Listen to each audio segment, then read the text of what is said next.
দেখুন অবস্থাটা। না কি চাইছিস কি তুই আমাকে বোঝা।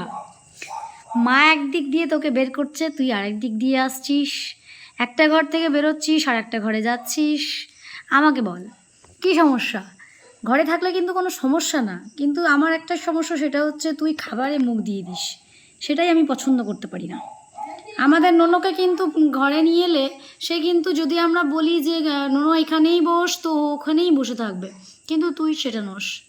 তুই আর তোর বাচ্চা, বিশ্বাস কর অনিষ্ট, মানে উফ, আর পাচ্ছি না তোদেরকে, সত্যি বলছি। এবার বেরোবি? কি রে, বেরোবি না?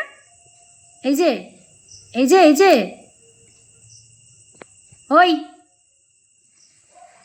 এই, আর ওই যে দেখতে পাচ্ছেন খাটের নিচের যে অবস্থা, ওই যে ওগুলো কিন্তু সমস্তটা আমাদের লাডোর খেলনা।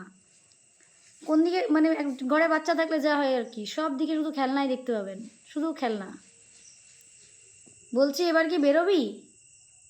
হলো তো? এই দেখুন ওর অবস্থা কেমন, চুপটি করে বসে রয়েছে। চল চল চল, আয়, মা আসার আগে চল তাড়াতাড়ি। দেখুন একবার কীভাবে ও আমাকে দেখছে, আমি ওকে দেখবো না, ও আমাকে দেখছে। এই এই, কী ব্যাপার তোর? হ্যাঁ, চোখ, চোখগুলো দেখুন একবার। হ্যাঁ হ্যাঁ, তাড়াতাড়ি যা তাড়াতাড়ি।